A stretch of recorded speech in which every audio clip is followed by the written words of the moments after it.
জাহাদাম রাদিয়াল্লাহু আনহু হতে বর্ণিত, তিনি বলেন, জারমের এই কাউমটির সঙ্গে আশারি কাউমের গভীর ভালোবাসা ও ভ্রাতৃত্বভাব ছিল। একসময় আমরা আবু মুসা আশারি রাদিয়াল্লাহু আনহুর কাছে ছিলাম। তার কাছে খাদ্য আনা হলো, এতে মুরগির গোশত ছিল। এ সময় তার নিকট বানি তাইমুল্লার এক লোক ছিল। সে দেখতে যেন আজাদকৃত গোলাম। তাকেও আবু মুসা রাদিয়াল্লাহু আনহু খেতে ডাকলেন। সে বলল, আমি এই মুরগিকে এমন কিছু জিনিস খেতে দেখেছি যার ফলে এটি খেতে আমি ঘৃণা করি। এজন্য শপথ করেছি আমি তা খাবো না।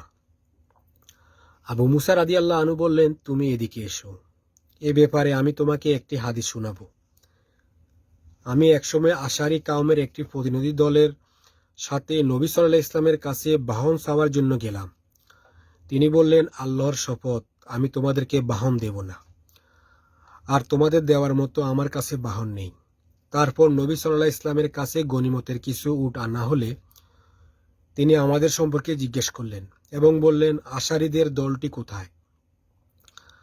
তারপর তিনি 5টি মোটা তাজা ও উৎকৃষ্ট উট আমাদের দেওয়ার জন্য হুকুম করলেন।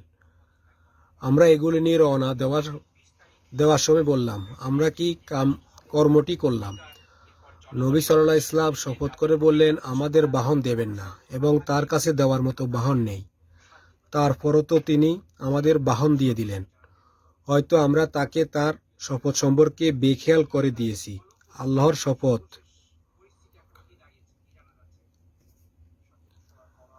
আল্লাহর শপথ, আমরা কখনো সফলকাম হব না। তাই আমরা তার কাছে আবার গেলাম এবং তাকে বললাম। তিনি বললেন, আমি তোমাদেরকে বাহন দিইনি, বরং দিয়েছেন আল্লাহ।